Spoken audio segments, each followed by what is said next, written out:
आज तक रेडियो सुनता है सारा जहां।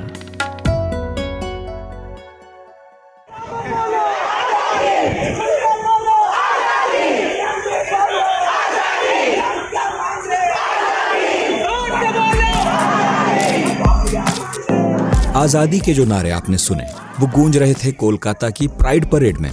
हर साल पूरी दुनिया जून के महीने को मंथ ऑफ प्राइड के रूप में सेलिब्रेट करती है। रंग बिरंगी पोशाक पहनकर मुंह रंगे और मास्क लगाए LGBTQ समुदाय के लोग नाचते गाते परेड निकालते हैं। भारत के लिए ये थोड़ा नया है और थोड़ा सा अजीब भी, लेकिन चर्चा पुरानी है। LGBTQ को लेकर सबके अपने थॉट्स हैं, यहां तक कि कोर्ट्स और सरकारें तक सेम पेज पर नहीं है। अब भारत जो है एक धार्मिक देश है और मोटे तौर पर यही माना जाता है कि धर्म जो है समलैंगिकता को लेकर एक्सेप्टेंस नहीं रखता। आज के पढ़ाकू नितिन में हमने दावत दी है देवदत्त पटनायक को। कौन नहीं जानता उन्हें। मॉडर्न मुहावरों में माइथोलॉजी को पेश करने में उन्हें महारत हासिल है। फार्मा सेक्टर में 1.5 दशक तक काम करने के बाद देवदत्त पूरी तरह धार्मिक किताबों में डूब गए। उन्होंने 50 से ज्यादा किताबें लिखी, 1000 से ज्यादा कॉलम्स लिखे, कई टीवी, रेडियो और पॉडकास्ट शोज वो करते रहे हैं। देश में आज माइथोलॉजी पर उन्हें एक अथॉरिटी माना जाता है। हाल में उनकी किताब आई है धर्म और समलैंगिकता। पेंगुइन पब्लिकेशन से उसे छापा गया है। इस किताब में देवदत्त ने गोता लगाया है धार्मिक ग्रंथों के समंदर में और वहां से खोज कर लाए हैं ऐसे हर प्रसंग जहां समलैंगिकता दिखती है। तो हम आज पढ़ाकू नितिन में देवदत्त पटनायक से पूछेंगे, हिंदू धर्म समलैंगिकता को लेकर क्या कहता है? क्या ब्रिटिशर्स के आने के बाद थर्ड जेंडर की हालत कुछ ज्यादा ही खराब हो गई? क्या धर्म समलैंगिकता को नहीं एक्सेप्ट करता? क्या ये सच है कि सैकड़ों साल पहले सहज लगने वाली समलैंगिकता अब अजीब क्यों लगने लगी है?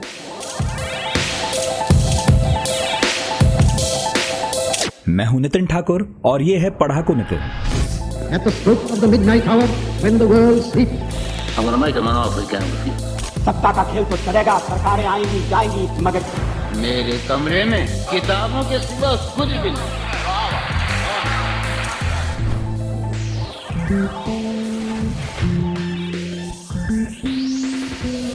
हेलो देवदत्त जी, क्या हाल है? नमस्ते, हाउ आर यू? एकदम बढ़िया, बहुत बढ़िया।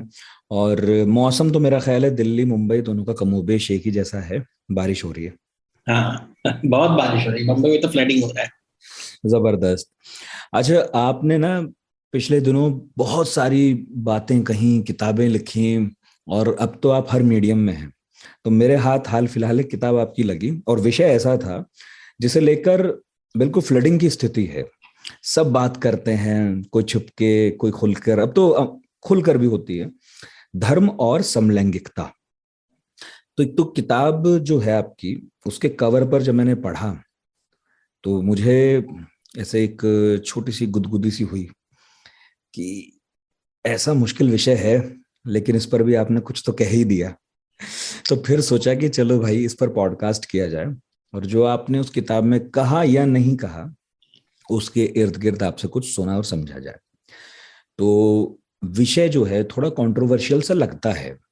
हालांकि ये बात बहुत अजीब है कि पता नहीं क्यों कंट्रोवर्शियल हो गया है सब। समलैंगिकता हमारे देश में इतना विवादित विषय क्यों बन गया, कब से बन गया, और क्या ये किसी धर्म के विपरीत है कि हमें धर्म और समलैंगिकता पर बात करनी पड़ रही है? ये मेरा पहला सवाल है। धर्म के विपरीत कुछ नहीं है। मनुष्य धर्म को इस्तेमाल करता है अपने अहंकार को व्यक्त करने के लिए। धर्म कुछ नहीं कहता। अगर आप अच्छे आदमी हो तो धर्म आपको अच्छी चीज बताएगा। अगर आप गुस्से वाले आदमी हो तो धर्म आपको गुस्सा दिखाएगा। अगर आप में ईर्ष्या है तो धर्म आपको ईर्ष्या दिखाएगी। तो आप जैसे हो, धर्म एक दर्पण होता है। हर धर्म, दुनिया के जितने धर्म है दर्पण के रूप में होते हैं। सब जगह अच्छे लोग होते हैं, बुरे लोग होते हैं, महत्वाकांक्षी लोग होते हैं, प्यारे लोग होते हैं, सहानुभूति करने वाले लोग होते हैं, दानी होते हैं, सब जगह होते हैं। ऐसे नहीं कि केवल भारत में होते हैं और बाहर बाकी जगह में नहीं होते, सब जगह होते हैं। तो धर्म से कुछ फर्क नहीं पड़ता। धर्म सिर्फ एक व्यक्त करने का माध्यम है, विचारों को व्यक्त करने का एक माध्यम। जैसे एक ऑपरेटिंग सिस्टम होता है, आपके कंप्यूटर चलाने के लिए आपको एक, अगर मेरे पास एप्पल फोन है तो मेरे पास एप्पल ऑपरेटिंग सिस्टम है, वो एंड्रॉयड पे नहीं चलेगा। एंड्रॉयड में उनका अलग ऑपरेटिंग सिस्टम होगा। तो हर कंप्यूटर में एक ऑपरेटिंग सिस्टम अलग होता है, वैसे ही हर कल्चर में अलग अलग ऑपरेटिंग सिस्टम्स होते हैं, और इसके माध्यम से धर्म व्यक्त होता है। मैंने सुना कि धर्म जो है उसका एक अर्थ है धारण करना। मतलब हमने तो आज धर्म के कुछ अर्थ बना दिए खास, कि भाई ये हिंदू धर्म है, ये सिख धर्म है, ये ईसाईयत है, ये इस्लाम है, धर्म हो गए। लेकिन अगर मैं थोड़ा सा, मतलब इजाजत हो आपकी, तो थोड़ा सा अगर इसके अंदर घुसूं, तो फिर एक समय क्या ऐसा भी था, यदि धर्म को धारण से लें, कि हर किसी का अपना अपना धर्म था, वो मोटे तौर पर एक जैसा ही रहा हो, लेकिन माइन्यूटली देखें तो थोड़ा थोड़ा अलग था। मैं अपने ढंग से रह रहा हूँ, 10-5 चीजें मैं आपसे बिल्कुल अलग ही कर रहा हूँ, लेकिन आपको आपत्ति नहीं है क्योंकि ये मेरा धर्म है, और आपत्ति नहीं है, आप अपना कुछ कर रहे हो, आपका धर्म है। ऐसा कभी समाज था क्या? देखिए, जब पशु से पुरुष का निर्माण होता है, तो जो पुरुष होता है वो दुनिया को अलग अलग तरीके से, मनुष्य और पशु में फर्क क्या है? कल्पना, केवल एक चीज, और कुछ नहीं है। बाकी सब है, हम लोग खड़े हैं, ये वो, बट मेन चीज क्या है? हमारे पास कल्पना शक्ति है। और हम कल्पना शक्ति से ये पूछ रहे हैं कि पशु ये नहीं पूछता, लेकिन मनुष्य पूछता, मैं आया कहां से, गया जाऊंगा कहां पे, मृत्यु के बाद क्या होने वाला है। मृत्यु के बाद से ही धर्म का निर्माण होता है, कि मरने के पश्चात, क्योंकि ये कोई वैज्ञानिक भी आपको उत्तर नहीं दे सकता, कोई ऐसा दुनिया में स्कॉलर, बिल गेट्स नहीं बोल सकेगा, या जितना भी फिजिक्स नोबेल लॉरिएट्स है, आप किसी के पास जाओ, कोई नहीं बता सकता है कि मरने के पश्चात क्या होने वाला है। तो धर्म का निर्माण वहां से शुरू होता है पूरी दुनिया में। सनातन धर्म में उन्होंने कहा कि ये एक जन्म है, इसके बाद बहुत जन्म होंगे, तो यहाँ पे पुनर्जन्म की बात छिड़ी। तो ये हुआ सनातन परंपरा, जो यूनिक भारत के लिए है। This is what makes Bharat special. बाकी जितनी दुनिया है, उन्होंने कहा कि एक ही जिंदगी है, मरने के पश्चात तुम्हें या तो स्वर्ग मिलेगा, नर्क मिलेगा, वो उसके अलग अलग रूप हैं, लेकिन मोटा मोटा, लेकिन चाइना में भी अगर हम जाते हैं तो पुनर्जन्म की बात नहीं होती है। पुनर्जन्म भारत में शुरू हुआ, ये बातें। तो ये हम अपने आप को अलग किया। अभी इसको आप धर्म शब्द इस्तेमाल करेंगे, कल्पना शब्द यूज करेंगे, संकल्पना यूज, कुछ भी शब्द इस्तेमाल, शब्द तो है, लेकिन इंपॉर्टेंट विचार है। भारत का जो एरिया है, यहां पे लोगों ने कहा कि पुनर्जन्म होता है। इसके पहले, जब आर्य के पहले भी बहुत, भारत में भी कई जनजातियां हैं जहां पे विश्वास नहीं है, कई कई लोग होते हैं। भारत बहुत बड़ा देश है, तो हम सबके बारे में तो बात नहीं कर सकते, बट जो यूनिक आइडिया है, अगर मुझे कोई बोले कि देवदत्त, जैसे खाने में वो भारत का स्पेशल क्या है, अगर आप बोलो कि इंडिया में स्पेशल क्या है, अगर आप हिस्टोरियंस को पूछो, बोलेंगे एक बात है, हम तेली पदार्थ जिसमें मसाले डालते हैं, वो भारतीय खाना का इंडिकेटर है।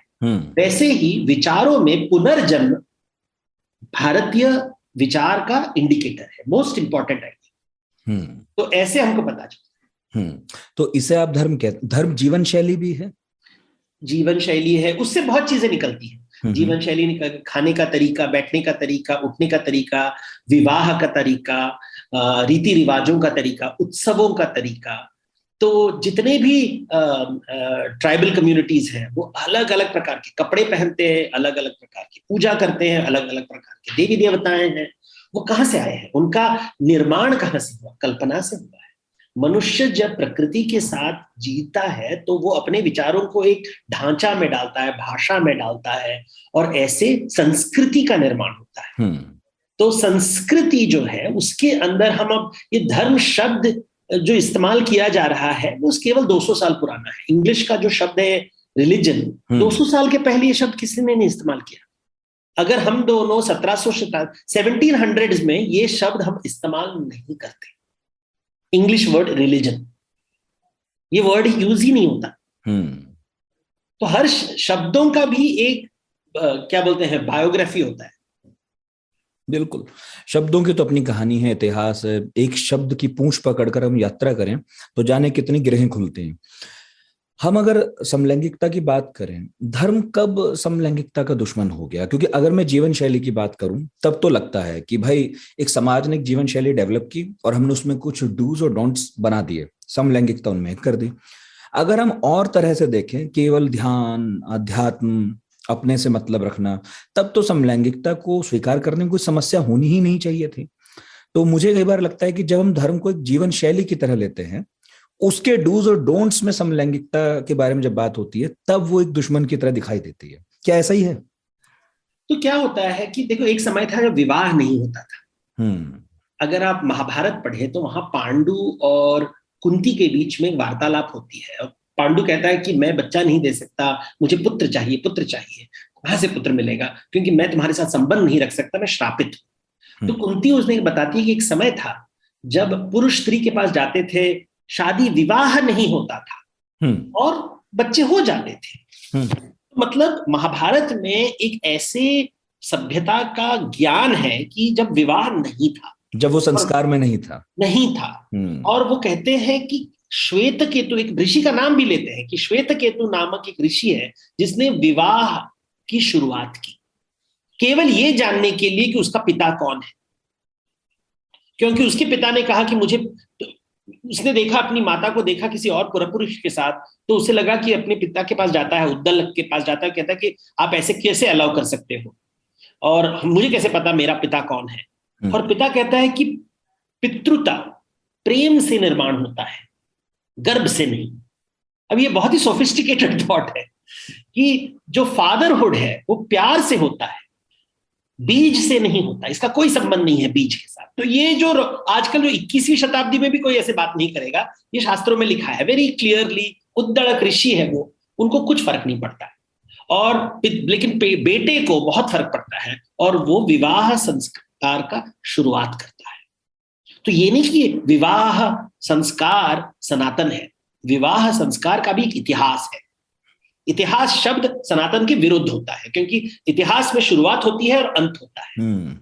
सनातन में शुरुआत और अंत नहीं होता, अनादि अनंत हो। हमारे जो भावनाएं हैं वो सनातन है, हमारे जो थॉट्स हैं, ये सनातन शब्द is always no beginning no end. लेकिन विवाह का एक शुरुआत होता है श्वेत केतु से, ये शुरुआत होती है। और क्यों होता है? क्योंकि महाभारत संपत्ति की कहानी है, संपत्ति की कहानी की ये जो मेरा प्रॉपर्टी है, ये मेरा जो संपत्ति है, ये मेरे बेटे को जाएगा। अभी मुझे कैसे पता ये कि मेरा बेटा है? मैंने शादी की है, विवाह किया है, और मुझे पता कैसे है कि वो मेरा ही बेटा है? तो पत्नी को मैंने अंतःपुर में बांध के रखा है, कहीं नहीं बाहर जाएगी, उसे पति परमेश्वर होना पड़ेगा। तो देखिए कैसी कहानी बनती रहती है। द्रौपदी जब 5 पुरुषों के साथ शादी करती है तो पहले बार उसको बोलता है कि हर पति के साथ केवल 1 साल रहोगी, ताकि तो हमें पता चले कौन से बीज से कौन सा फल निकला। तो आप देख सकते हो कैसे निर्माण हो रहा है एक संस्कृति का, महाभारत में बहुत क्लियर। तो प्रॉपर्टी, संपत्ति के साथ विवाह को जोड़ा गया है। अगर आपका पुत्र कहेगा कि मुझे विवाह नहीं करना है, तो फिर संपत्ति कहां जाएगी? अगर पुत्री ने कहा कि मुझे विवाह नहीं करना है, तो फिर पूरा जो सिस्टम है टूट जाएगा। ये बड़ा इंपॉर्टेंट फैक्ट है कि प्रॉपर्टी का लेना देना विवाह से ज्यादा है, वरना बहुत डिस्प्यूट होते। बिल्कुल, मैं भी लॉबी जैसे कर रहा हूं तो मैं यही देखता हूं कि उसमें ये गांठें हैं, जो नाजायज संतान हैं उनका प्रॉपर्टी में राइट नहीं था, अब धीरे धीरे उसको जोड़ा जा रहा है, किया जा रहा है। और आपने से महाभारत से जोड़ा, एग्जैक्टली। अगर शादी नहीं होती तो बड़ा कठिन होता। देखिए कर्ण की कहानी कैसे है, पहले बोलेंगे कि तू तो सुतपुत्र है, फिर बाद में कुंती बोलती कि नहीं तू मेरा पुत्र है, उसके बाद कहते कि नहीं तू तो बड़ा पांडव है। क्योंकि अभी रूल्स देखिए, पत्नी से शादी नहीं हुई है, शादी के पहले जो बच्चा है वो संपत्ति का मालिक बनेगा। ये कितना कॉम्प्लिकेटेड लीगल कॉन्सेप्ट है कि कर्ण जो शादी के पहले जन्म हुआ है, चूंकि कुंती का विवाह पांडु से हुआ है, पांडु की संपत्ति कर्ण को जाएगा। अभी अगर आप सोचिए तो ये नैसर्गिक नहीं है, ये सांस्कृतिक है, ये सामाजिक बातें, रूल्स, ये अदालत में हो रही है, न्यायाधीश के सामने बातचीत हो रही है, आप एक्सेप्ट करो ना एक्सेप्ट करो। तो महाभारत जब हम पढ़ते हैं, रामायण जब पढ़ते हैं, तो ये सभ्यता के बारे में बात कर रहे हैं। असभ्य, सभ्य, 5 पतियों वाली द्रौपदी। अभी भी लोग बहुत डरते हैं इस बात से। अगर आप बात करो तो मैं देखता हूं लोग बहुत ही, मैं बोलता हूं तुम्हें प्रॉब्लम क्या है? तो मैं देखता हूं लड़कों को वो इतना नर्वस हो जाते हैं, इतना नर्वस हो जाते हैं कि हिंदुस्तान के कई इलाकों में, कई आदिवासियों में ये प्रथा है, अभी भी है। नहीं, हमारे दिमाग में क्या होता है, ये आदिवासियों के साथ है, हाँ, में नहीं। हम सभ्य हैं, हमारे यहाँ क्यों, कैसे? कैसे हो सकता है कि एक स्त्री को 2 पुरुषों के साथ प्रेम हो सकता है, 3 पुरुषों के साथ प्रेम एक साथ, ये हम स्वीकार करना जो मनुष्य को बहुत तकलीफ दर्द होता है। जैसे मैं हमेशा कहता हूं कि हम वी आर ओके अगर देवता के पास 2 पत्नियां, 3 पत्नियां, 4 पत्नियां, भूदेवी और श्रीदेवी ऐसे सब बातें करते हैं, अष्टभार्या, लेकिन द्रौपदी के 5 पतियों बात करते ही मैं देखता हूं लड़कियां हंसने लगती हैं, लड़के डर जाते हैं। और मैं बोलता हूं कि ये है विचार, हमारे शास्त्र बोल रहे देखो तुम्हें कैसे बातों से, संकल्पनाओं से डर लगता है। सच नहीं है, लेकिन केवल संकल्पना से कि तुम्हारी पत्नी किसी और से प्रेम कर सकती है, ये सोचकर भी डर लगता है कि तुम इतना मूल्यवान वस्तु नहीं हो कि तुम्हारा अलावा भी कहीं चली जाए। ऐसा ही डर समलैंगिकता से भी लगता है समाज को। हाँ, तो विवाह से तो एक तो बात है कि हमने अनुभव नहीं किया। अगर आपने कभी अनुभव नहीं किया है तो ये बहुत विचित्र लगता है कि दूसरा आदमी कैसे अनुभव कर सकता है। और मैं हमेशा लोगों को कहता हूं कि देखो, तुम्हें मीठा पसंद है, किसी को तीखा पसंद है, कोई नमकीन खाता है, कोई मिठाई खाता है, कोई मसालेदार खाना खाता है, कोई सात्विक भोजन करता है, किसी को, तो हमारा जो टेस्ट है, हमारी जो चॉइसेस है लाइफ में, हर आदमी का अलग अलग होता है। और ये अगर हम एक्सेप्ट कर ले कि हर बच्चा एक जैसा नहीं होगा, हर वैसा अलग होगा, हमारे चारों उंगलियां सब अलग अलग होती हैं। जिस दिन आप डाइवर्सिटी या विभिन्नवाद को एक्सेप्ट कर ले, तो यौन संबंध में भी हम एक्सेप्ट करेंगे कि हर बच्चा एक जैसा नहीं होगा। एक तरफ एक बच्चा होगा जो विमेन को रिस्पेक्ट नहीं करता है, एक तरफ एक बच्चा होगा जो विमेन को रिस्पेक्ट करता है, एक होगा जो एक पत्नी व्रता होगा, एक होगा जो कई पत्नियों से प्यार करेगा, एक होगा जो पुरुषों से प्यार करेगा, एक होगा। सो ये अलग अलग, जब तक हम विभिन्नवाद को स्वीकार नहीं करेंगे तब तक ये बात बहुत डर लगता है। और ये स्वाभाविक है, अगर आपने इसको देखा नहीं है जिंदगी में तो कोई नई चीज हम जब देती, जैसे कहानी है यहाँ पे उड़िया महाभारत में कि जब अर्जुन जंगल में होते हैं तो एक बहुत ही विचित्र प्राणी उसके सामने आता है जो आधा सिंह, आधा हाथी, आधा सांप, आधा मोर, ऐसे अलग अलग पशुओं को मिलाकर एक जानवर आता है और वो डर जाता है और बोलता है कि मैं इस जंतु को मार डालूंगा। तब उस जंतु से आवाज आता है कि मैं भगवान श्री कृष्ण का एक रूप हूं, जो तुम सोच नहीं सकते, जो तुम कल्पना नहीं कर सकते, उसका यथार्थ भगवान के मन में है। That what you cannot imagine exists in the reality of the divine. तो ये है सनातन धर्म की, देखो हर तुम स्वीकार करो या ना करो, पूरी प्रकृति में हर प्रकार की चीजें होती है। संस्कृति में तुम किसको अलाउ करते हो वो अपने ऊपर, तुम्हारा जितना तुम्हारा दिल छोटा है, बड़ा है, छोटा दिल होगा तो तुम कम लोगों को अंदर लाने दोगे, बड़ा दिल होगा तो और लोगों को। जैसे घर में आप अतिथि कितने लोगों को अंदर आने दोगे खाने खिलाने के लिए? तुम्हारा दिल बड़ा है या दिल छोटा है? पैसे होने से थोड़ी ना तुम दानी बनोगे, दिल से दानी बनते हो। समलैंगिकता तो बहुत जगह दिखाई देती है, पुरानी सभ्यताओं में भी दिखती है, हमारे यहाँ रामायण और महाभारत में अलग अलग उसके बारे में कथाएं वहां भी दिखती है। कई बार ऐसा लगता है बड़ा आम है।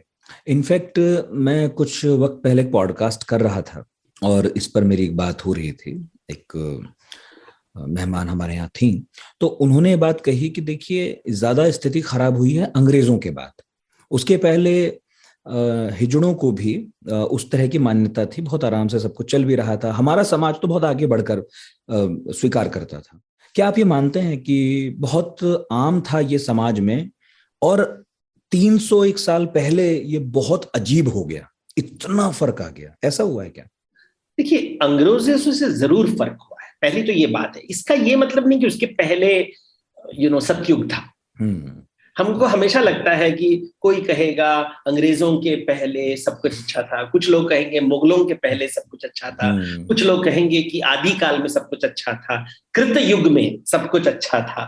तो ये हमें हमेशा लगता है कि ऐसी सिचुएशन कभी नहीं होता है। अच्छे भी चीज है, बुरे भी चीज होते हैं, अलग अलग चीजें होती है। जैसे जो हम तवायफों की बात करते हैं, हमारा जो संगीत का परंपरा है, नाच गाने का परंपरा है, ये तवायफों से आया है। और ये तवायफ परंपरा तो भारत में बहुत बड़ा था, बहुत बहुत बड़ा, यानी राजाओं के दरबारों में, मंदिरों में। और जो म्यूजिक एंड आर्ट कल्चर तवायफों के साथ था। 1857 के जो इंडिपेंडेंस था, इन्होंने फंड किया था, इनके पास पैसे था, ये बहुत अमीर औरतें थी और इन्होंने इसको बैन कर दिया। आज हमारे यहाँ हम तवायफों की बात नहीं करते, हम हमेशा बोलेंगे नहीं नहीं बुरे लोग हैं, अच्छे लोग नहीं है।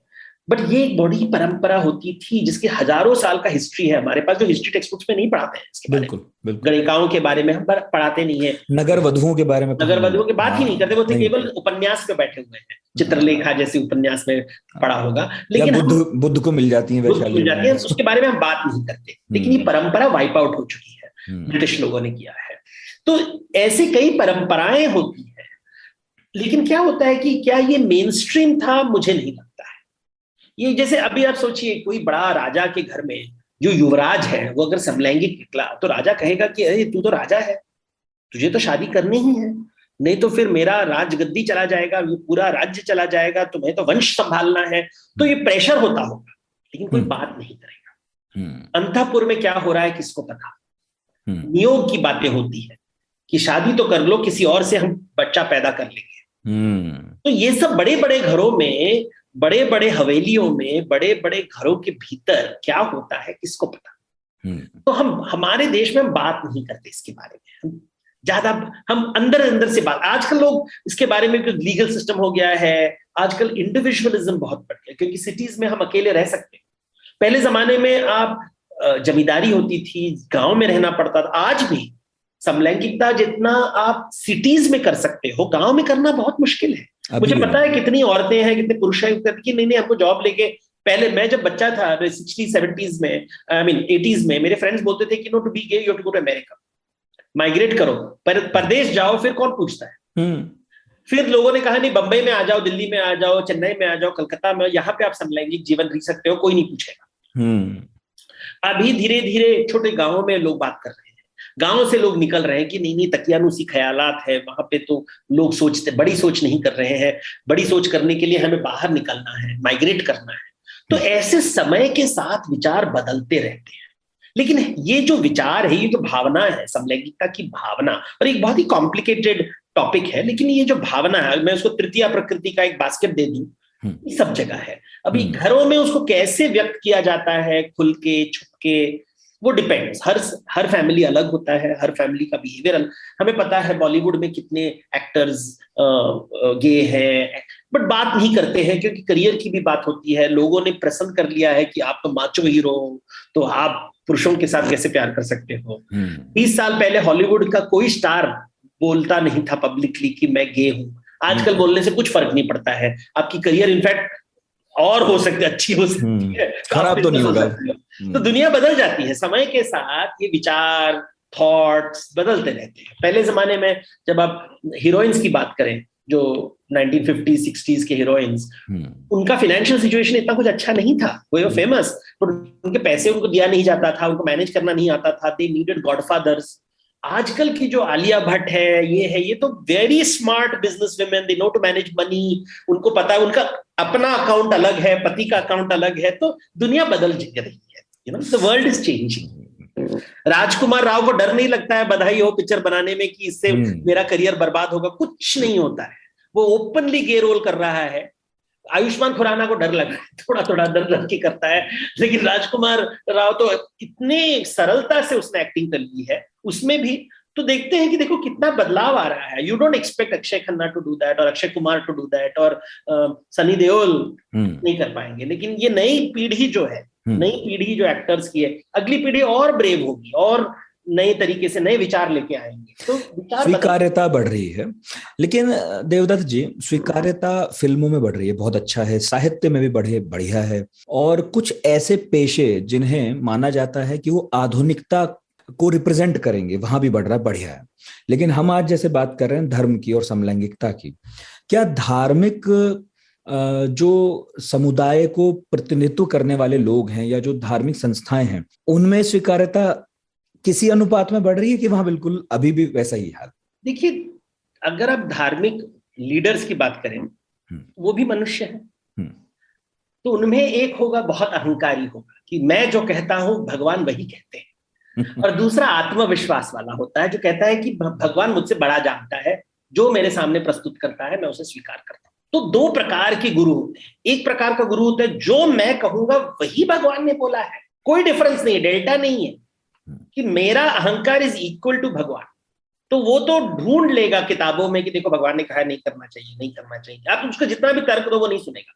वो कहेगा देखो मेरे पास डायरेक्ट कनेक्शन है भगवान से और मैंने अपने वाईफाई से कनेक्ट कर लिया और उन्होंने कहा ये ठीक नहीं है। तो ये एक प्रकार के गुरु होते हैं। और कुछ लोगों को ऐसे गुरु बहुत पसंद है क्योंकि उन्हें चाहिए कि कोई और उनके लिए सोचे, खुद सोच नहीं पाते हैं। तो वो जैसे मधुमक्खी के साथ वो क्वीन बी जो होती है उनके साथ वर्कर बीज होते हैं, तो वो एक अपना बी हाइव बना लेते हैं। दूसरे प्रकार के गुरु होते हैं जो बोलते हैं कि देखो दुनिया बहुत बड़ा है, बहुत अनंत है, सब कुछ समझ में नहीं आता है, प्रेम अगर होगा तो प्रॉब्लम सॉल्व है।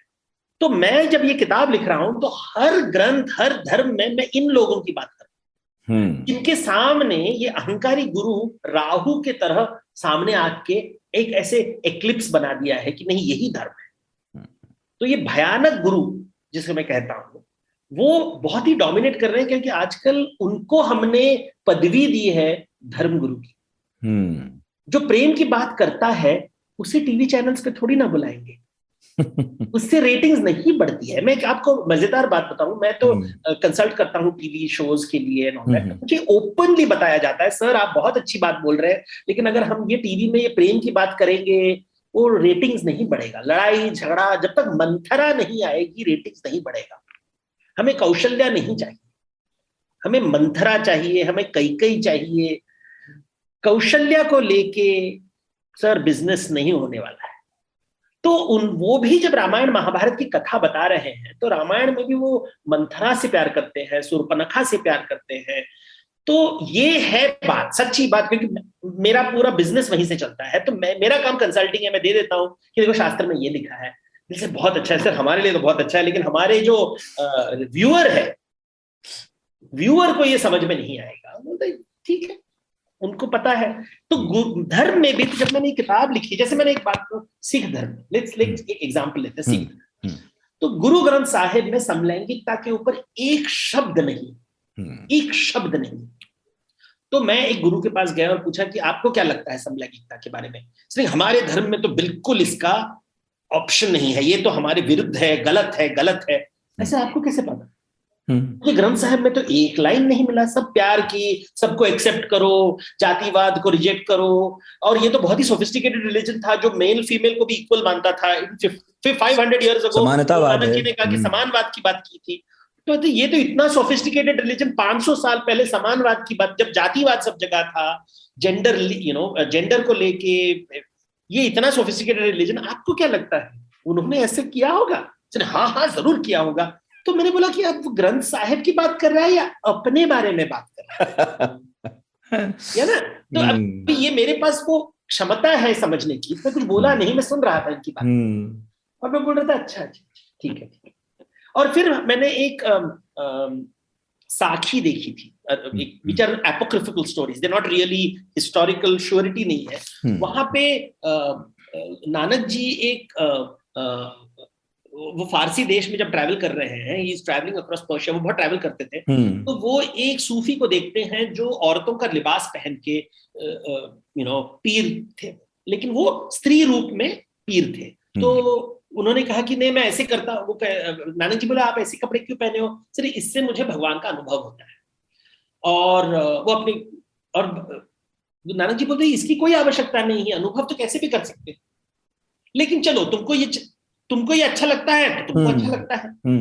तो this matches the personality of Nanak ji. जब हम जो भी पढ़ते हैं कि ये बहुत ही खुले मन के थे कि भैया रीति रिवाज, ये रूल से सब बड़ा है प्यार। तो I would refer to that part कि देखो प्यार से प्रॉब्लम सॉल्व कर सकते हो, अहंकार को डर लगता है, प्यार को डर नहीं लगता।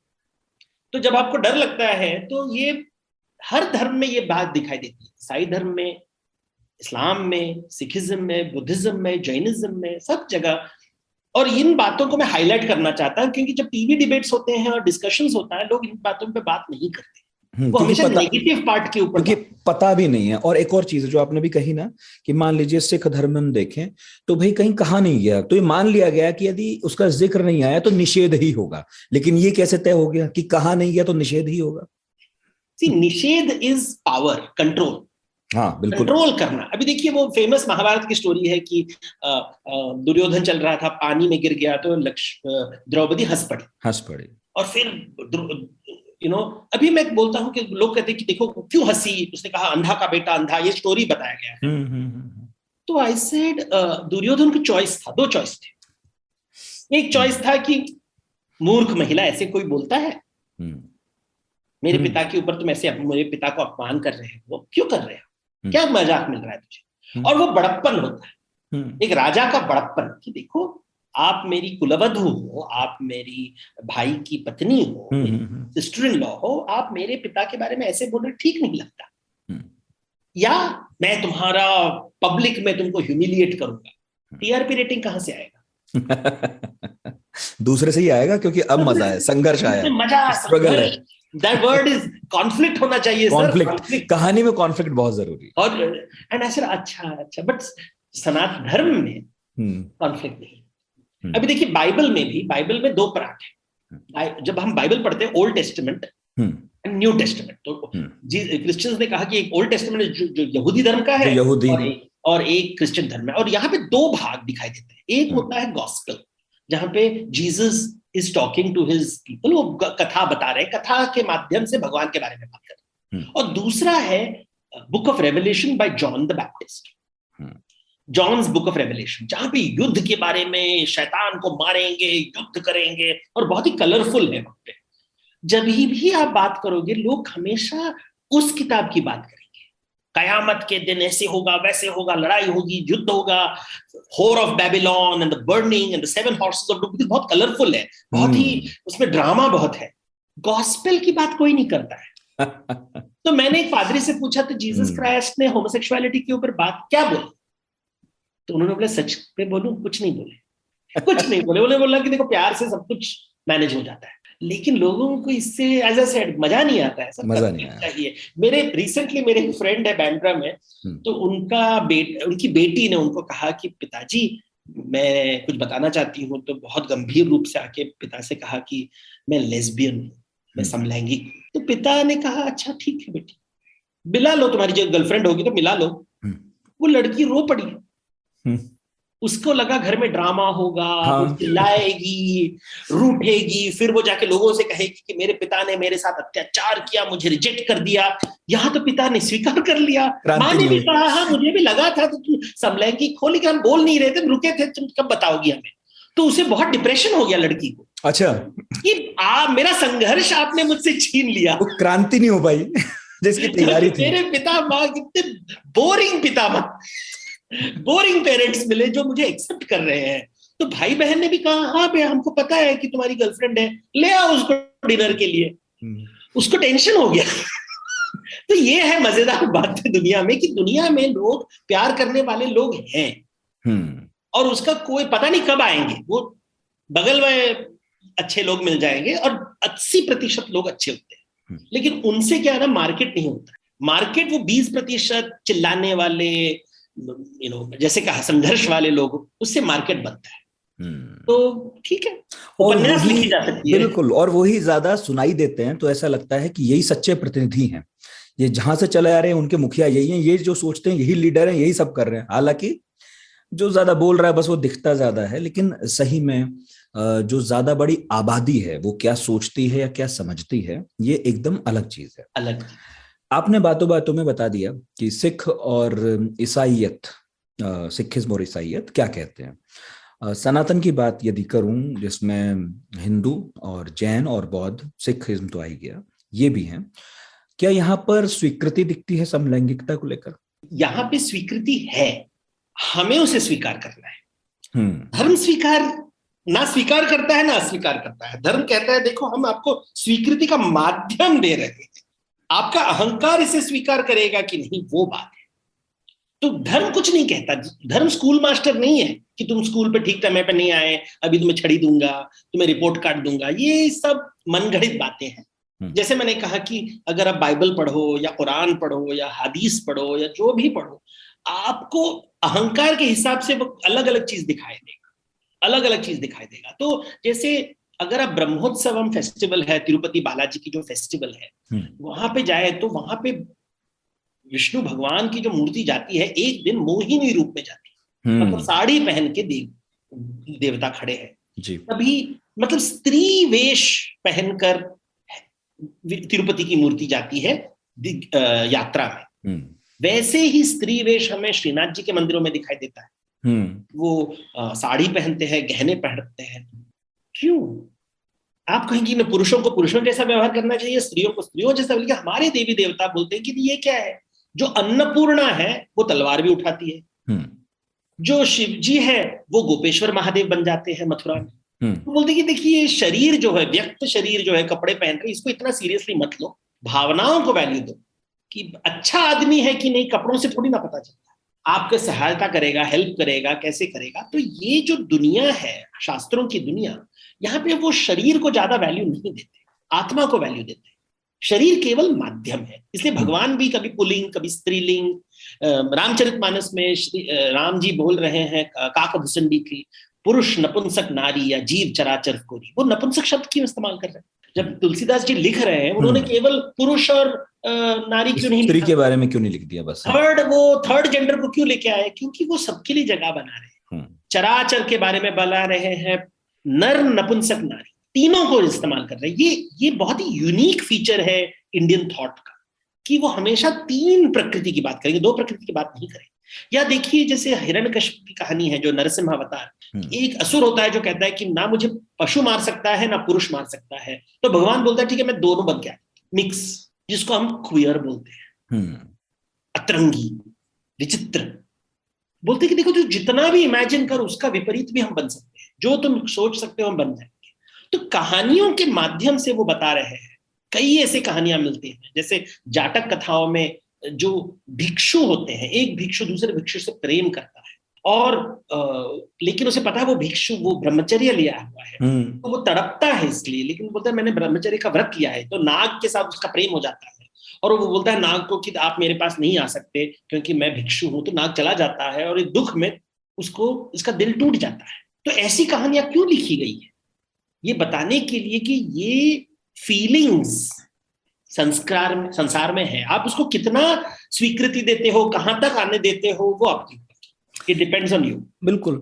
अब जैसे मान लीजिए मैं पुराणों और सबकी बात करूं, उसमें तो कहानियां डेफिनेटली हैं ही, आपकी किताब में भी हैं, लेकिन जिसे बहुत सारे लोग हिंदुस्तान में या बाहर भी सच मानते हैं, जैसे महाभारत है, मानते हैं बहुत सारे लोग कि ठीक है ऐसा हुआ था, ऐसे राजा हुए थे, क्योंकि उससे जुड़ी नगरी मिलती हैं, महल मिलते हैं। अब तो द्वारका के बारे में भी बात हो रही है, आर्कियोलॉजिकल साइट, ये सब। तो वहां पर भी यदि मैं देखूं तो शिखंडी भी है और बृहन्नला भी है, और कई सारी चीजें हैं। शिखंडी और बृहन्नला, या और भी आपको बेहतर पता होगा, जो वहां पर पात्र दिखते हैं इस तरह के, क्या वो भी यही बताते हैं कि उतना भी अजीब नहीं था जितना आज हो गया? देखिए, अजीब जो शब्द है ना, वो हमें लगता है, पहले जमाने में उनको क्या लगता था, जैसे पहले जमाने के लोग आज आए तो हमारे पास सेलफोन है, अगर सेलफोन पत्नी चली जाएगी तो हम भूलेंगे, देखेंगे नहीं, सेलफोन चली जाएगी तो दिल टूट जाएगा।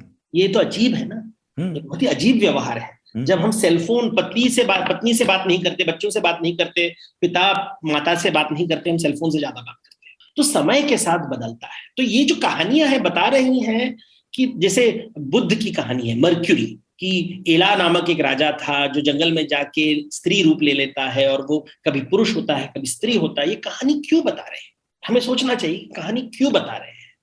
अभी ये सच है या झूठ है? किसी ने मुझे पूछा कि देवदत्त क्या शिव जी सच है? तो मैंने कहा कि आपका संपत्ति सच है, क्योंकि टेक्निकली स्पीकिंग प्रॉपर्टी तो सच है कि नहीं है बताओ, कि ये तुम्हारा प्रॉपर्टी है, तुम्हारा नाम सच है कि नहीं बताओ। तो बोले से संकल्पना, जिसको इंग्लिश में कॉन्सेप्ट कहते हैं, ये मनुष्य ने बनाया है। सच। यूं तो जमीन का एक टुकड़ा ही तो है, जिसको आज जो सत्ता है, जो वैध हमने बना दी, मान लिया कि ये वैध सत्ता है, उसने आपको जमीन के टुकड़े पे आपका नाम मान लिया कि आपका है, और आप बोले ये सच है, ये तो सच है। लेकिन मुझे पूछ रहे हो शिव जी के बारे में, मुझे पूछ रहे हो वैकुंठ के बारे में, वो नहीं वो भी सच है। ऐसे तुम्हारी संपत्ति सच है क्या? तो ये सच जो बात है, हम बात करते हैं, ये लोग समझते नहीं कि property doesn't exist without registration authority. ये मेरी पत्नी है, ये रजिस्टर किया है, इसलिए अगर आपने रजिस्टर नहीं किया है तो आपका कोर्ट नहीं मानेगा आपकी शादी हुई है। सोशल कॉन्ट्रैक्ट है। अभी पॉस्को के जो लॉज हैं, अगर आप 17 साल का लड़का कुछ लड़की से कर बैठा तो वो जेल जाएगा। आप बोलोगे प्रेम है, लेकिन बोलोगे भैया पर्ची, एज देखो, एज, कोर्ट ऑफ लॉ कुछ नहीं कर पाएगा। तो ये सच है या झूठ है? वो प्रेम तो सच है, लेकिन लॉ कहेगा कि भैया प्रेम प्रेम, हम उसका कोई प्रमाण दिखाओ, वो नहीं, हमको जस्ट पर्ची दिखाई देता है, एज दिखाई देता है, बर्थ सर्टिफिकेट दिखाई देता है, आपका जेल गए। तो ये भयानक चीज, ये सच झूठ की जो लोग बात करते हैं, मीमांसा इसको कहते हैं। मीमांसा जो होता है is a very difficult subject, इतना आसान नहीं है जो ट्विटर पे आप कुछ भी बोल दिए और उससे हो जाता है। आजकल तो सुप्रीम कोर्ट जजेस को भी पता नहीं है सच क्या है झूठ क्या है, वो तो कंप्लीट सब कंफ्यूज हो गए हैं। तो सच्चाई की बात जो होती है, जैसे महाभारत में या रामायण में जब हम मंथरा की बात करते हैं कि मंथरा ने ऐसे बुरा चीज किया, लेकिन जब आप रामोपाख्यान पढ़ेंगे, महाभारत की जो रामायण है, महाभारत के अंदर भी एक रामायण है जिसको रामोपाख्यान कहते हैं, और वहां पे कहते हैं कि गंधर्वी होती है जिसे भगवान ने, ब्रह्मा कहते हैं कि तू मंथरा के रूप में जाके फूट ला ताकि राम जंगल में जाए और रावण को मारे, रावण का वध करे। मतलब तुम्हारा केवल ये काम है, तुम कैटलिस्ट हो, तुम्हारा काम है इनको घर से निकालना। अभी फिर मंथरा अच्छी है या बुरी है, नायिका है या खलनायिका है? तो देखिए, ये पुनर्जन्म की बातों से वो आपके जो फाउंडेशन को तोड़ रहे हैं कि तुम्हारा जो फाउंडेशन है कि अच्छा है बुरा है। तो ये पुनर्जन्म के हिसाब से आपका बच्चा, जिसको आज हम डीएनए बोल रहे हैं, पहले जमाने में इसको कर्म बोलते थे। पूर्व पहले जमाने का कर्म है, पहले जमाने का कर्म है, ये एक कोड है। जैसे आजकल हम बोलते हैं कि जेनेटिक मेकअप है, कि देखो उसका जीन्स है इसलिए वो गे बन गया, वो लेस्बियन है, वो ट्रांस है। पहले जमाने में बोलेंगे देखिए ये जन्म का फल लेके आया है, ये चित्रगुप्त ने जो भी लिखा है वो लेके हमारे सामने आया, ये हमारा ऋण मुक्ति का समय है। ऋण मुक्त हम कैसे करें, ऋण से मुक्त कैसे बना? आपके घर में अगर समलैंगिक आया है, अगर उसको आप रिजेक्ट करोगे तो ऋणी बनोगे या ऋण से मुक्ति पाओगे, ये सोचो। तो ऋण तब निकलता है जब आप दिल खोलते हो। जितना दिल बंद करोगे उतना ऋणी बनते रहोगे और उतना तुम नरक की तरफ जाते रहते हो। और ये बहुत ही सरल बातें हैं, जैन धर्म में मिलता है, बौद्ध धर्म में मिलता है, हिंदू धर्म में होता है। तर्पण करना वहां पे हर जगह, आप गया में जाओ, तो मैं गया था और वहां पे पंडित में, और सबसे वो विचित्र जगह में एक, आपको लगेगा ये बिल्कुल कुछ पता नहीं है पंडित को, तो मैंने उनको जाके पूछा कि देखो मेरे दोस्त है, उनकी शादी नहीं हुई है, तर्पण कर सकते हैं? इसे दक्षिणा दीजिए, तर्पण करा देंगे। सब हो सकता है। इसे देखिए, माया है ये दुनिया, माया में मत फंसिए आप। वो एक सेंटेंस में बोल दिया कि माया की दुनिया में मत फंसिए, कि शादी है, बच्चे हैं, तर्पण अगर श्रद्धा से किया है तो श्राद्ध बन जाएगा, बस मुझे दक्षिणा दीजिए। प्रैक्टिकल भी आता है, और प्रैक्टिकल आती है कि इतना सरलता से प्रॉब्लम सॉल्व कर दिया। मेरा फ्रेंड बोल रहा था Devdutt, I am not married, मेरा क्या होगा, पितृ ऋण कैसे चुकाऊंगा, मैं तो गे हूं। गया कि पंडित से बात कर रहा हूँ, बोला कि भैया इसमें मत फंसो। पहले जमाने था कि औरतों को स्मशान भूमि में हम नहीं जाने देते थे, अब तो खूब है, अभी तो सब अलाउड है बेस, ये सब वो जो जिसको पैसे बनाना वो करता है, अभी सब जगह कोई प्रॉब्लम नहीं है। मेरे घर में जब मेरे पिता की श्राद्ध हो रहा था तो मेरी बहन नहीं आ रही थी, बोल रही थी कि मेरा मासिक समय आ गया, मैं नहीं जाऊंगी। तो वो जो ब्राह्मण थे जो पूजा कर रहे थे, श्राद्ध कर रहे थे, तो यहाँ पे हम मराठी सिस्टम में कर रहे थे, तो उन्होंने कहा कि ये सब छोड़ दो, श्रद्धा से आइए, आपका पिताजी है, पिंडदान दीजिए, इनको दुख होगा। तो इतना सरलता से, अभी आप बोलोगे कि ये जनेऊधारी, पेट्रियार्कल, ब्राह्मणिकल, वो सब बड़े बड़े शब्द, इसको कुछ फर्क नहीं पड़ा है। धर्म ऐसे होता है, साधारण घर में, रिश्तों में, प्रेम से, जहां पे अहंकार नहीं होगा वहां पे प्रॉब्लम सॉल्व हो जाता है। जो आपने कहा ना बहुत इंपॉर्टेंट था, शुरू में ही कह दिया था। इनफैक्ट आपने वो जो कहा था ना, निषेध वाली बात है। देखिए, जब आप सब कुछ स्वीकार करते हैं उसमें ताकत नहीं है। आपने सब स्वीकार कर लिया तो कोई कंट्रोलिंग पावर नहीं है, सब कुछ सबके पास है। लेकिन जहां ये ताकत हो कि मैं आने दूंगा, मैं नहीं आने दूंगा, मैं बहिष्कृत कर सकता हूं, वहां ताकत है, वहां मठाधीश बनते हैं। जी जी जी। तो मठाधीश ही वहीं आएगी जहां निषेध होगा। जहां सब स्वीकार्य है तब कोई बात ही नहीं है। तो इनफैक्ट आपकी बातों से मुझे कुछ ऐसा भी फील हुआ कि समलैंगिकता का लेना देना जो है प्रकृति से है, जो हम महसूस करें, जो कोई और महसूस करे सेक्सुअली, ये सब कुछ धर्म का इससे कोई लेना देना है भी नहीं ना। धर्म इस बारे में कोई ज्यादा बात करता ही है। लेकिन जो धर्म को व्याख्यायित करते हैं, उन्हें अगर पसंद है तो उन्होंने धर्म से कुछ चीजें लेकर उसे जस्टिफाई किया, नहीं पसंद है तो धर्म से ही उदाहरण निकाले और उसे मना कर दिया। वैसे ही होता है, कॉन्स्टिट्यूशन भी वैसे ही होता है ना। अगर आपको प्यार है तो कॉन्स्टिट्यूशन में अच्छा चीज दिखाई देगा, और प्यार नहीं है तो कॉन्स्टिट्यूशन में तो आपको, अगर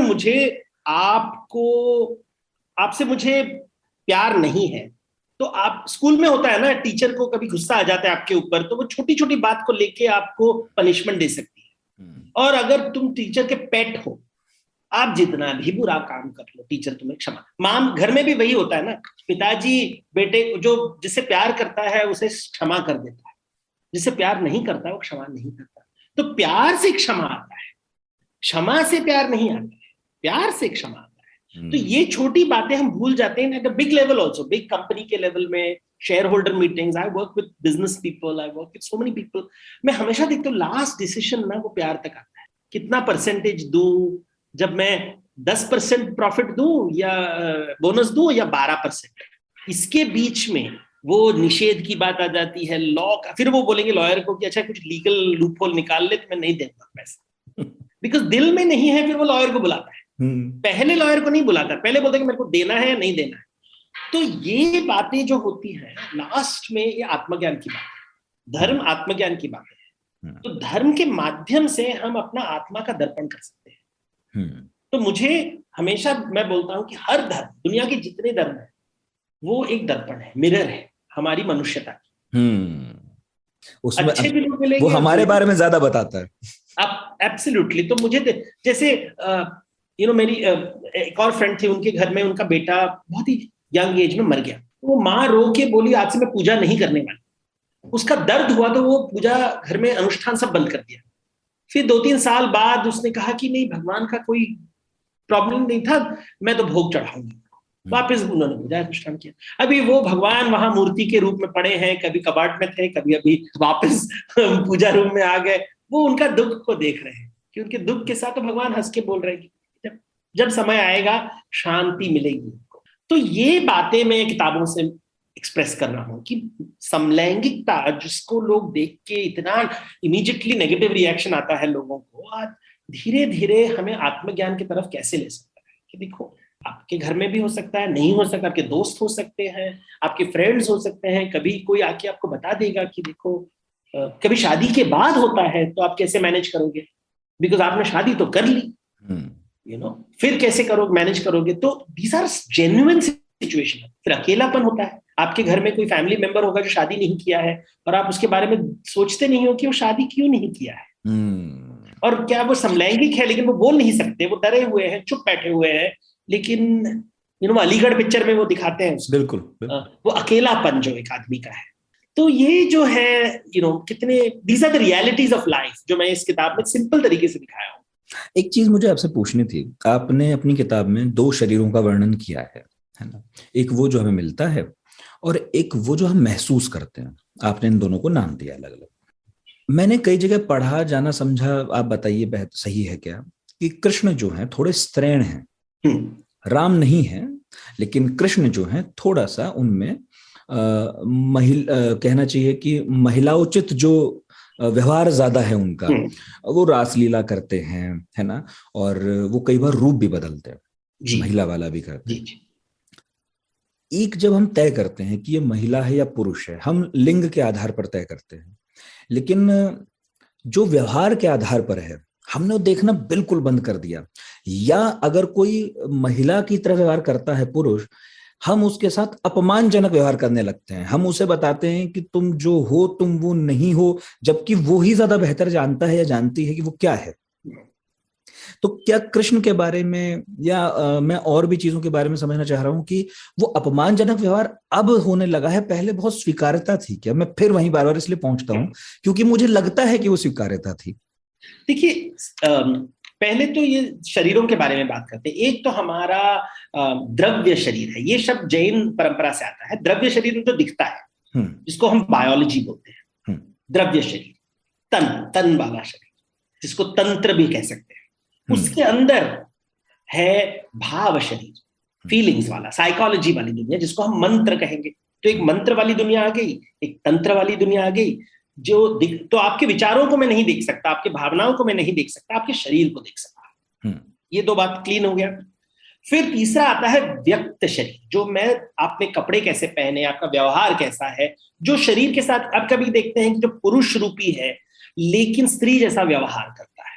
हम ऐसे लोगों को जानते हैं हमारे दोस्तों में, हमारे सर्कल्स में। बहुत स्त्री है लेकिन वो पसंद करती है जीन शर्ट पहनना, शॉर्ट कट करना, लड़कों जैसे व्यवहार करना, टॉम बॉय जरा होती है, और हमें थोड़ा वियर्ड लगता है, लेकिन ठीक है दोस्त है, लेकिन आपको लगता है कि कपड़े लड़की की तरह क्यों नहीं व्यवहार कर रही है, हमारे मन में ये आता है। तो शास्त्रों में बहुत ही क्लियरली बोला गया है कि एक भाव शरीर है, एक द्रव्य शरीर है, एक व्यक्त शरीर, मैंने इंग्लिश नया शब्द इस्तेमाल किया है, बट व्यवहारिक शरीर जिसको यंत्र कहते हैं, तो ये कपड़ों को यंत्र कहेंगे।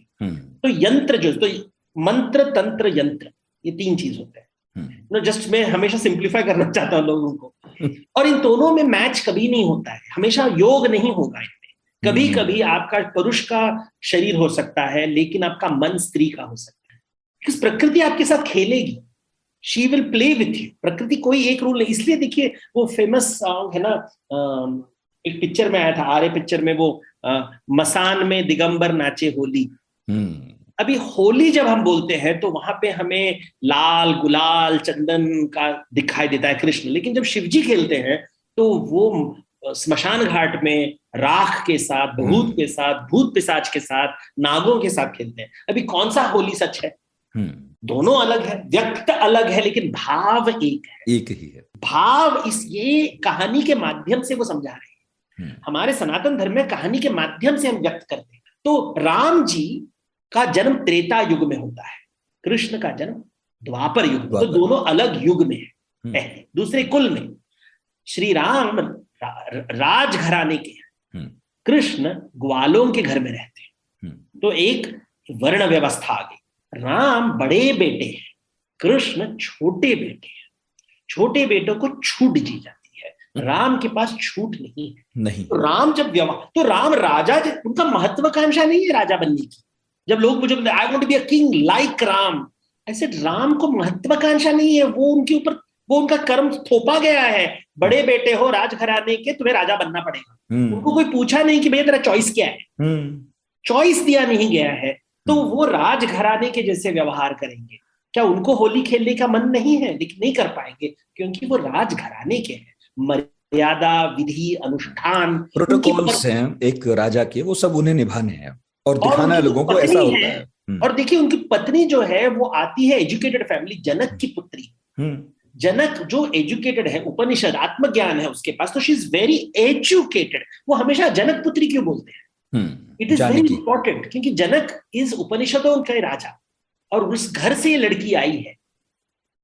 वो आ रही है कौशल नगर में, विदेह से, विदेह से, विदेह, जहां देह को वैल्यू नहीं दिया जाता मिलती है। ये सोचना है नाम याद है, वैदेही लिख रहे हैं, वो शब्द का इस्तेमाल कर रहे हैं, पात्र का इस्तेमाल कर रहे हैं हमें आत्मज्ञान समझाने के। तो राम का एक चरित्र बन रहा है, श्री कृष्ण का एक दूसरा चरित्र बन रहा है जो राम नहीं कर। जैसे उड़िया रामायण में एक बहुत फेमस स्टोरी है, जब राम जंगल जाते हैं तो पेड़, पशु, जानवर, जो जनजाति लोग हैं, जो सवर लोग हैं, जो ऋषि है, सब उनसे प्रेम करते हैं। बोलते कि हमें पत्नी बना दो, हमको पत्नी बना दो। और बहुत ही इंटरेस्टिंग है, पुल्लिंग से बात करते हैं। ऋषि बोलते हैं कि हमें स्त्री बनना है, आपकी स्त्री बनना, आपकी सेविका बनना है। ऋषि सेविका, लिखिए शब्द कैसे इस्तेमाल किया जाता है। और राम सुनते हैं और कभी उनको गुस्सा इसलिए बोलते कि तुम पुरुष हो, ऐसे कैसे बात कर सकते हो, तो या उनको आउटरेज नहीं होता है, गुस्सा नहीं आता है कि तुमने मुझे अपमान कर दिया। वो अपनी पत्नी के साथ है और ये सुन रहे हैं और उनसे क्षमा मांगते हैं कि मैं आपका भोग का विलास नहीं दे सकता हूं, क्योंकि मैं इस जन्म में एकम पत्नी व्रता राम हूं। वो बोल रहे कि तुम्हारी जो इच्छाएं हैं वो बुरी नहीं है, मैं उसे पूरी नहीं कर सकता। कहानी देखिए कैसे राम के चरित्र को व्यक्त किया जा रहा है। लेकिन जब मैं कृष्ण का रूप लेके आऊंगा तुम्हारे साथ में रासलीला करूं कि, तो उनको कभी बुरा नहीं बोल रहे हैं कि तुम्हारे जो विचार है, फीलिंग्स है, डिजायर्स है, वो तुम्हारे डिजायर्स हैं, वो अप्राकृतिक हैं भाई, ये कैसे, वो ऐसी कोई बात नहीं कही, कोई बात नहीं, कार्य है, लेकिन भाई मैं नहीं कर सकता, मैं नहीं कर सकता क्योंकि मैं राजा राम हूं, मेरे विधि अनुष्ठान से मैं मर्यादा के भीतर हूं। जब मैं श्री कृष्ण में लीला करूंगा, जब लीला करूंगा तो कुछ भी चलेगा, गेम्स में तो कुछ भी चलेंगे, तो आ जाओ मेरे साथ नाचने खेलने। तो इसलिए दो राम और कृष्ण को बनाकर वो एक विचार व्यक्त कर रहा है। देखो आत्मज्ञान समझा रहे हैं कि देखो एक राम है जो मर्यादा पुरुषोत्तम है, एक कृष्ण है जो लीला पुरुषोत्तम, स्त्री का रूप डालेंगे, घाघरा पहन के नाचेंगे, ब्रजभूमि में नाचेंगे, गलियों में नाचेंगे, जो राम जी कभी नहीं करेंगे, दैट इज नॉट अलाउड। और वहां पे तीसरे उधर आ गए, शिव जी आ गए, वो बोलेंगे तो मैं स्मशान में जाके नाचूंगा। वहां तो सब अलाउड है, सब अलाउड है, वो तो भूत पिशाच सब तो मर गए हैं। पिशाच को थोड़ी ना पता है वो ब्राह्मण है या शूद्र है, कौन है वो, तू तो है पिशाच। तो ये बात देखिए किसी कहानी के माध्यम से वो बहुत बड़ी बड़ी बातें बता रही है। वो बातों को, वो आत्मा को समझना ही आत्मज्ञान है, जो मैं लोगों तक समझाने की कोशिश करता हूं। बिकॉज नहीं तो हमको लगता है कि हमारे शास्त्रों में क्या बोला है, स्कूल टीचर ने क्या बोला है, रूल्स दिखाओ, कमांडमेंट दिखाओ, कॉन्स्टिट्यूशन दिखाओ। ऐसे ये वकालत नहीं हो, हमारे देश में भगवान वकालत नहीं करते, न्यायाधीश का रोल कभी नहीं करते। वो समझाते हैं कहानी के माध्यम से कि देखो हर चीज का एक जगह होता है, समय होता है, कोई चीज बुरा नहीं है, लेकिन हर चीज का एक समय होता है। आलस का एक समय, विलास का एक समय, हर चीज का एक समय होता है। जो आपके लिए ठीक लगा वो किसी और के लिए ठीक नहीं है। जो लक्ष्मी जी को पसंद है वो सरस्वती जी को पसंद नहीं, जो कुबेर को पसंद है वो यमराज को पसंद नहीं है। तो अलग अलग देवी देवताओं के माध्यम से हमें विभिन्नवाद की बात करते हैं और स्वीकार्यता को जगह, हाँ कुछ कह रहे थे। तो यही है, इसलिए समलैंगिकता वहां पे आता है कि देखो ऐसे समझना चाहिए सनातन धर्म, नॉट थ्रू स्वीकार है कि नहीं। तो मैं हमेशा कहता हूं कि स्वीकार है ऐसे, देखो अहंकारी तब भी स्वीकार नहीं करता था, अब भी नहीं स्वीकार करेगा। जो अहंकारी है वो सनातन है। तो अहंकारी आदमी तो हमेशा निषेध करेगा, कंट्रोल करेगा। रावण भी इतना पढ़ा लिखा होकर भी एक स्त्री को रिस्पेक्ट नहीं करता है। इतने वेदों का ज्ञानी होकर भी कंसेंट समझ में नहीं आता उसको, कंसेंट कि भैया लेडी बोल रही नहीं, आप मुझे ऐसे नहीं, मैं किसी परपत्नी हूं। इतना पढ़ा लिखा होकर भी, इतना ज्ञानी होकर भी वो कंसेंट नहीं समझता है। क्या बोले उसको, जो इतना पढ़ा लिखा वेदों का ज्ञानी है, इतना पढ़ा लिखा आदमी, इसको नहीं समझ में आता है। तो ये भगवान समझाना चाहते हैं। शिव जी जब वो पहाड़ के ऊपर बैठे हुए हैं और देख रहे हैं कि रावण उनका कैलाश पर्वत उठा रहा है, बोल रहे कितना मूर्ख है, मेरे साथ स्पर्धा कर रहा है। इतना पढ़ा लिखा होकर भी पटक दूंगा एक सेकंड में। ये आपने उदाहरण बहुत अच्छा दिया, इतना पढ़ा लिखा है और कंसेंट नहीं समझ रहा है। इसे मैं अगर समलैंगिकता और आज के युग से जोड़ूं तो मैं कहना नहीं चाहता, लेकिन लोग खुद समझ जाएंगे कि आप कह रहे हैं। सही बात है, बहुत पढ़े लिखे लोग हैं, समझ नहीं आ रहा है, और ना समझने के बहुत तत्व हैं। एक अहंकार और पूर्वाग्रह जो शुरू से चले आ रहे, ऐसा कैसे हो सकता है, वो स्वीकार्यता नहीं होती है। जैसे बहुत लोगों में होती है, नहीं हमारे वंश ने तो ये काम किया है, इतिहास में कुछ नई स्टडी आए तो नहीं ऐसे कैसे हो सकता है, ये नहीं हुआ। मैं आपको बताऊं, धर्मशास्त्र अगर आप पढ़े, धर्मशास्त्र और मैं पढ़ता हूँ, मैं एक्चुअली रिफर करता हूँ, अपस्तंभ, गौतम, बौद्धयान, मनु, याज्ञवल्क्य, विष्णु, जितने भी धर्मशास्त्र हैं, वहां पे श्राद्ध के समय हम क्या देते हैं तर्पण में, पिंडदान में, अगर आप उसका लिस्ट देखें तो आप बैन हो जाओगे। हमको आज हम केवल चावल, जौ और तिल देते हैं, लेकिन क्या पहले जमाने में देते थे, मैं बोलूंगा नहीं, जिसको इंटरेस्ट है गूगल कर ले, जितना लिखे वहां लिस्ट अगर आप देख लो। अगर मैं आपको ब्राह्मण यजुर्वेद के कुछ पंक्तियां पढ़ा लूं तो आप तो डर जाओगे, बट वो अलग समय था, समय अलग था। इसका मतलब ये, मुझे अभी पहले जमाने में लोग सती करते थे, सर काट के भगवान को अपना भक्ति दिखाते थे, वो अलग जमाना था। अभी वो मुहावरा है, सच्चा है। अभी तो आप देखिए ना, घरों में आते हैं पंडित और हवन करते हैं तो वो कहते हैं वस्त्र का दान। तो वस्त्र के दान में क्या होता है, वो जो कलावे का एक छोटा सा वो है, वो ऐसे। तो मैं जब छोटा था बैठता था, सोचता था वस्त्र का दान, भोजन का दान, उसमें छोटा सा कुछ रख दिया, छोटा सा कुछ। फिर मुझे समझ, अच्छा ये प्रतीक है, प्रतीक, ये तो सिंबल है। अच्छा भावनाओं से कि धूप दीप, वो व्यक्त करना चाहते हैं प्रतीक। ये इंडियन, ये मेटाफोर जो है, अगर आप लिटरेचर पढ़ते हैं, लिटरेचर के लोग बोलेंगे कि मेटाफोर जो रूपक है, ये सबसे मनुष्य का सोफिस्टिकेटेड माइंड है। आप कितना समझ सकते हैं, कितना, मैं एक शब्द बोलते ना, समझदार को इशारा काफी है, कितना इशारा दूं, समझदार ही के ऊपर डिपेंड करता है। जो ना समझ है वो कभी जितना भी इशारा दो, ढोक ठोक के, रावण को अगर कंसेंट समझ में नहीं आया तो हम उसको कितना इशारा देंगे। तो है। आपकी किताब इशारे भी करती है, बहुत इंटरेस्टिंग कथाएं भी सुनाती है, और केवल सनातन से नहीं बल्कि मैंने सभ्यताओं की कहानियां भी देखी। एक आखिरी सवाल मेरे मन में है लेकिन, कि हम कथाओं की तो बात करते हैं, आख्यानों की तो बात करते हैं, लेकिन आपने जब ये ढूंढा होगा, समझा होगा, क्या कुछ ऐसा भी आपके हाथ आया जिसको लोग कहें कि हाँ ये तथ्य भी है? जैसे मैं एक एग्जांपल से अपनी बात समझाना चाहूंगा। जैसे हमारे यहाँ पुरानी गुफाएं हैं, उन गुफाओं में कुछ उत्कीर्ण है मूर्तियां, और वो कुछ कहती हैं, और बहुत कुछ कहती हैं, और इतना कुछ कहती हैं कि जो नहीं मानना और सुनना चाहते वो आंखों पे हाथ ही रख सकते हैं, लेकिन ये नहीं कह सकते ये नहीं कह रही। तो आपको अपनी इस खोज में ऐसा भी कुछ मिला क्या? देखिए, जब आप ये चीजें देखते हैं तो आप मनुष्यता को समझते हैं बेसिकली, और कुछ ऐसा सुपर नेचुरल नहीं दिखाई देता, सब नेचुरल दिखाई देता है। जैसे अभी गुफाओं की बात करते हैं, महाराष्ट्र में कई गुफाएं हैं जिनको कहेंगे पांडव लेनी। पांडव लेनी मतलब पांडवों की गुफा। जब आप वहां जाते हो तो देखते हो कि बुद्ध की मूर्ति है। अभी अगर आपने उनको बोल दिया गाइड को कि देखो ये बुद्ध की मूर्ति है, वो भड़क जाते हैं कि नहीं ये अगस्त्य मुनि की मूर्ति है। ऐसे बड़ा अगस्त्य मुनि तो रामायण में थे, पांडवों के साथ मैंने अगस्त्य मुनि को नहीं सुना है, वो और भड़क जाता है। तो आपको क्या लगता है, हम तो यहाँ रहते हैं, तो भड़क जाते हैं सर, हाँ हाँ सही है।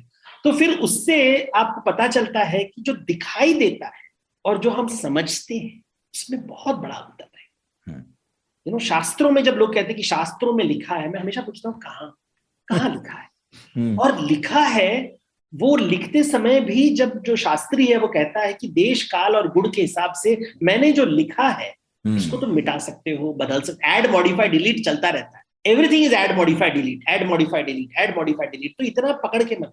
तो जब हम मूर्तियों को देखते हैं, ये मैं हमेशा ये देखता हूँ कि वो बोल क्या रहे हैं, और 99.9 अब तक मैंने देखा है वो हमारे जीवन के बारे में ही बात कर रहे हैं। जब मैं रावण को देखता हूँ तो मैं बोलता हूँ अच्छा पढ़े लिखे, ये वाल्मीकि जी हमें ये समझा रहे हैं कि देखो just because he is educated doesn't mean he will respect women. ये मत सोचो कि जो अनपढ़ होता है, जो गंवार होता है, वो respect has nothing to do with education. Respect आदर करना, हाँ। कोई भी आदर कर सकता है। आप स्कूल में जाने से आप आदरणीय नहीं बनोगे, आदरणीय महोदय। हम हमेशा पढ़े लिखे लोग को बोलते हैं आदरणीय, पर हर आदमी आदरणीय है, कौन आदरणीय नहीं है? सही बात है। ये नहीं, ये जो है शास्त्रों में बहुत अच्छी तरीके से कहानियों से समझाया गया है, लेकिन हम याद नहीं रखते। हम अपने हिसाब से शास्त्रों का वाचन करते हैं, उन्हें अपने ढंग से समझना चाहते हैं। और मुझे अच्छा लगा आपकी कोशिश कि आपने, क्योंकि अधिकतर लोग इसी लॉजिक के साथ काउंटर करते हैं कि जैसे मन में है कि हमें तो बुरा ही लग रहा है, अजीब ही लग रहा है, लेकिन अरे धर्म में भी नहीं है, गलत है, पाप है, अब वहां पर लेकर अब कौन ढूंढे, कौन निकाले? क्योंकि धर्म दरअसल केवल इसी पर बात तो कर नहीं रहे, बहुत सारी चीजों पर बात हो रही है। कहीं मिलेगा, पता नहीं मिलेगा, कोई ढूंढता नहीं है।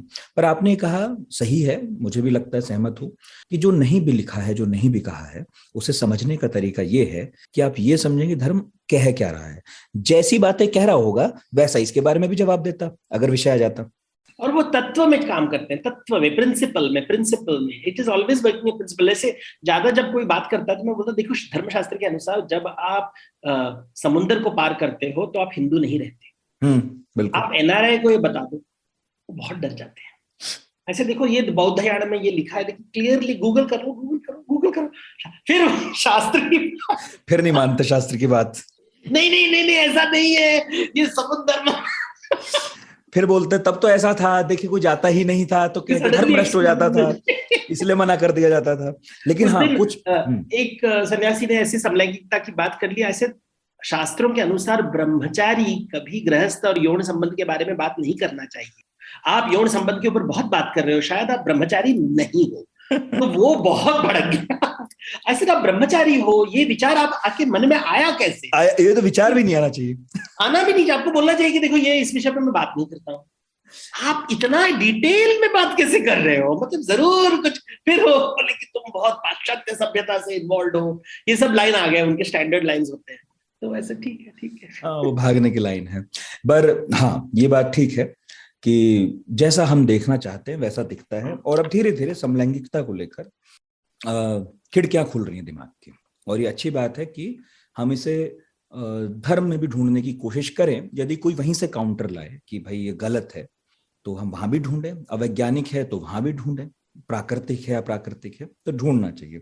बहुत अच्छा लगा देवदत्त बात करके। आखिर में अपनी तरफ से कुछ जोड़ना चाहते हूँ तो प्लीज जोड़िए। नहीं, thank you so much. I hope लोग इसे पढ़ें और सुने, बातें तो सुने लेकिन पढ़े और शेयर करें अपने दोस्तों के साथ, डिस्कस करें। I think that is, Upanishad is about discussion and talking, ताकि आपका दिल खुल जाए। तो आप लोगों ने पॉडकास्ट सुना और देवदत्त पटनायक धर्म में समलैंगिकता का जहां जैसा जो जिक्र था उसे बताने की कोशिश कर रहे थे। किताब पढ़िएगा, किताब में और भी बहुत कुछ है, बहुत कुछ और नहीं तो बहुत इंटरेस्टिंग कहानियां हैं, वो तो जरूरी पढ़िएगा। इनफैक्ट ये केवल सनातन धर्म से नहीं बल्कि इस्लाम, ईसाईयत क्या कहती है और पुरानी जो सभ्यताएं हैं वहां भी इसके कहाँ दर्शन होते हैं समलैंगिकता के, देखिएगा। LGBTQ को समझना तो वैसे भी जटिल है, आज जटिल है विषय, लेकिन धीरे धीरे इस पर एक समझ बन रही है। तो कैसा लगा पॉडकास्ट बताइएगा 9953330303 पर। इसके अलावा radio@aajtak.com ये हमारा मेल ID है। देवदत्त को इजाजत दीजिए, मुझे भी दीजिए, और पढ़ाकू नितिन में फिर मिलेंगे किसी नए टॉपिक के साथ। बहुत बहुत शुक्रिया सर आपका। Thank you so much.